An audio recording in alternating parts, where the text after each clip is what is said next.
3 tahun. Saya tinggal di perumahan Cinta Kasih, RT 18 dan RT 7. Bapak, ceritanya seperti apa nih Pak, sehingga menjadi terlibat gitu dalam tim gugus karya ini? Jadi asal muasal saya terlibat itu karena memang panggilan hati, ya, karena pandemi ini merupakan bencana global, musibah global, ditambah bahwa saya adalah termasuk salah satu pengurus di kepengurusan rukun warga di RW 017, dan instruksi dari pihak ketua pemerintahan yang merupakan induk kami, ada instruksi untuk membuat tim gugus tugas penanganan COVID-19 di wilayah masing-masing, dan memang itu sudah menjadi tugas kami, didorong dengan keinginan untuk berusaha agar pandemi ini tidak melanda di wilayah, dan mau nggak mau memang sudah kewajiban kami, ya akhirnya kami terlibat di dalam kegiatan itu. Jadi kegiatan apa saja selama ini yang dilakukan oleh tim COVID ini Pak? Tahap pertama, pada saat awal mendengar bahwa ada musibah pandemi ini, yang pertama kita melakukan tindakan-tindakan pencegahan agar di wilayah ini tidak ada yang terkena atau terkonfirmasi positif virus COVID-19. Pencegahan tersebut kami lakukan diantaranya dengan memberikan sosialisasi, edukasi kepada warga tentang ciri-ciri apabila ada pasien yang terkena virus tersebut, terpapar virus tersebut. Gejalanya betul. Jadi kita informasikan, kita beri pengetahuan bahwa step-step tahap awal pasiennya gejala COVID tersebut. Itu salah satunya. Dan kedua, kita memproteksi wilayah. Jangan sampai nanti ada orang lain, orang luar yang tinggal di wilayah tersebut, ya kita tidak tahu apakah mereka terpapar atau tidak masuk ke dalam wilayah, kan? Itu kita akan interogasi keperluannya apa, dan semaksimal mungkin kami himbau agar tidak masuk ke dalam wilayah kami jika memang tidak memiliki keperluan yang benar-benar dan menjaga. Dan yang ketiga, ya kan, kita menerapkan protokol kesehatan. Ya, kita informasikan, kita himbau kepada warga agar menjalankan protokol kesehatan, diantaranya dengan memakai masker, mencuci tangan dengan sabun dan juga air mengalir, dan juga ditambah lagi menghindari kerumunan, ya, jangan sampai penyebaran virus tersebut, karena memang kita tidak tahu bentuknya seperti apa itu virus, ya kan, semaksimal mungkin kita mencegah agar sampai kita maupun keluarga kita di rumah. Ya. Bagaimana menurut Bapak wilayah itu sendiri saat ini mengenai kasusnya? Apakah sudah ada efek dari yang Bapak lakukan itu?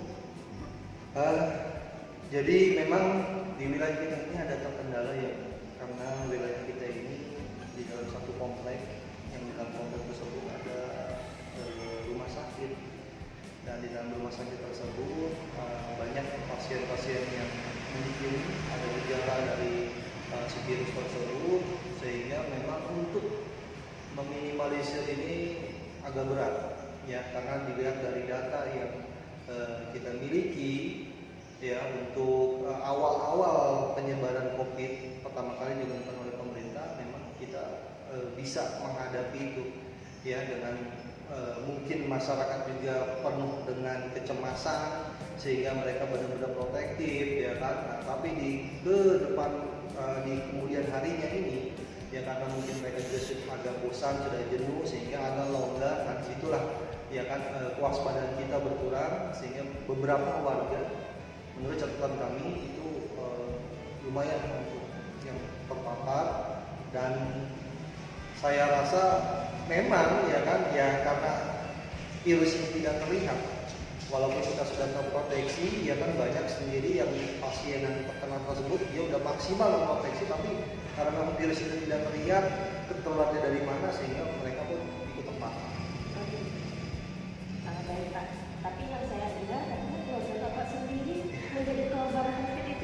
Ya. Gitu, Pak.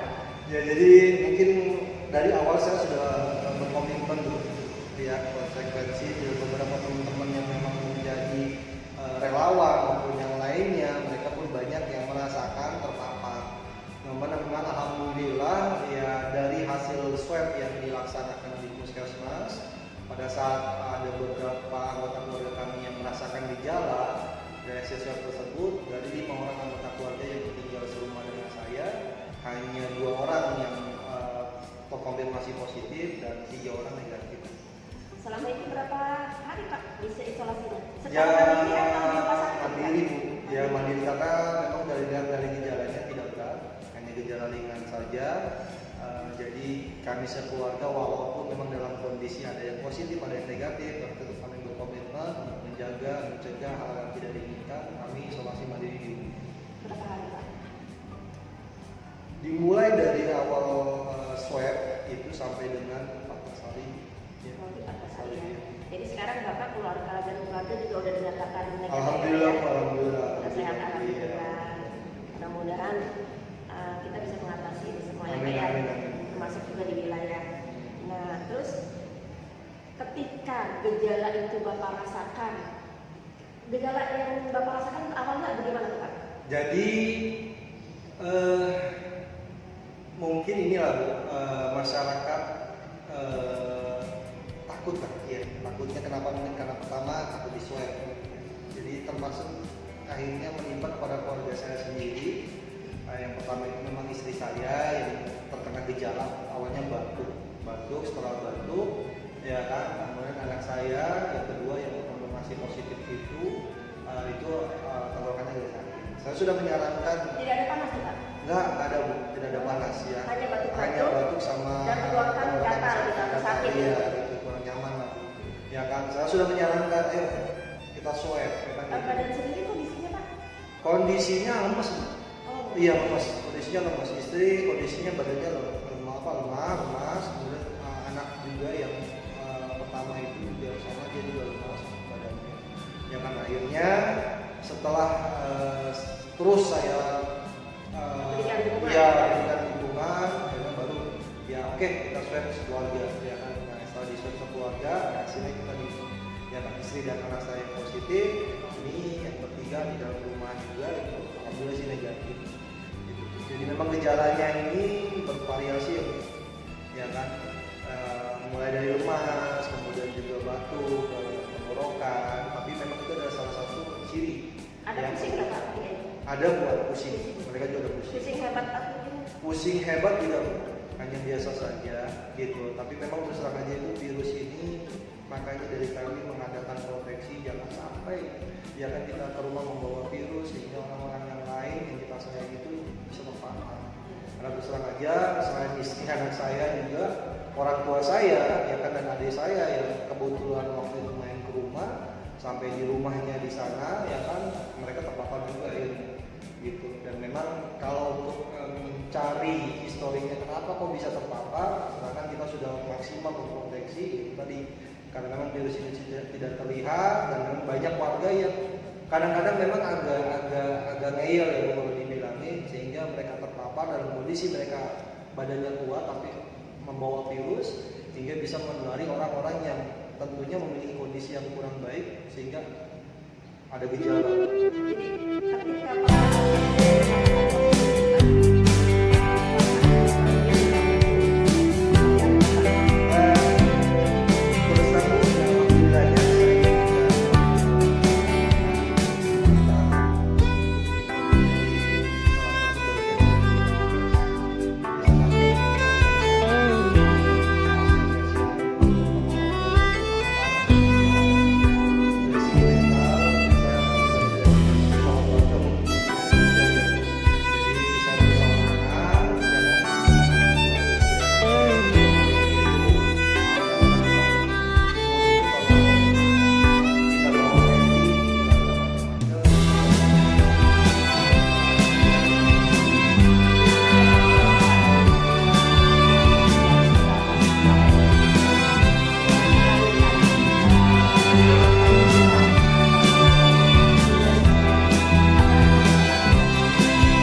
benar-benar dipantau dan juga dibantu. Dan alhamdulillah Bu, ya kan saya merasakan sendiri luar biasa ya kan, masyarakat itu tidak henti-hentinya mengirimkan kita bahan makanan, sehingga memang ya setelah makanan ada di rumah mau nggak mau kita makan. Dan juga ya itu tadi saya bilang ya kan, bawaannya lapar, alhamdulillah ada makanan kita makan terus ya kan. Dan memang itu salah satu cara untuk lawan virus tersebut agar imun kita juga meningkat, sehingga ya, alhamdulillah anak saya dalam waktu 2 hari ya kan itu sudah kembali pulih. Karena yang mereka rasakan itu adalah dari segi penciuman yang hilang. Sehingga anak saya pada saat 2 hari kita isolasi dengan tadi kita melaksanakan minum vitamin, makan makanan yang bergizi, ya kan si virus itu dengan sendirinya penciuman itu kembali normal. Kecuali memang istri saya, kalau istri saya mungkin karena sudah umur, jadi mungkin imunnya sudah agak kurang, agak lemah, sehingga memang agak butuh beberapa 5 hari istri saya baru merasakan penciuman kembali.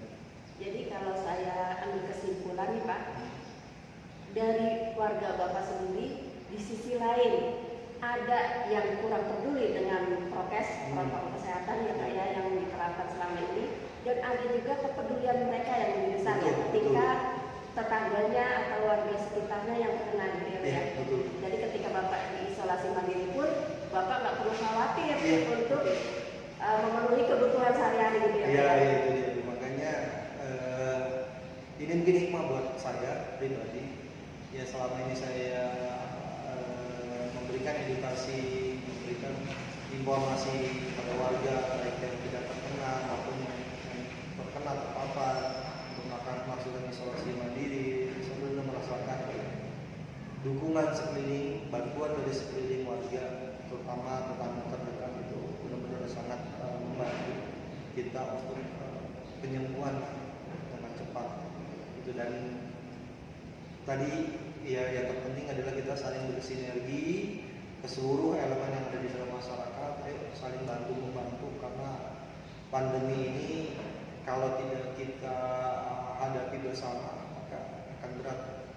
Itu saja ditambah mungkin dengan wilayah yang sedikit kita agak kurang mendukung, dengan kita dekat rumah sakit dan banyak pasien yang di dalam rumah sakit tersebut, ya, besar kemungkinan Bu, ya dari data yang kita miliki itu ada 2 bulan yang benar-benar luar biasa, itu banyak yang terpapar di bulan September tahun 2019 dan juga di bulan Januari tahun 2020 itu cukup lumayan. Untuk tim gugus sendiri ke depannya nih Pak, karena kondisinya masih seperti ini di wilayah ya, yang Bapak nyatakan bahwa makin kesininya banyak sekali kasus, kira-kira apa yang Bapak akan rencanakan ke depannya?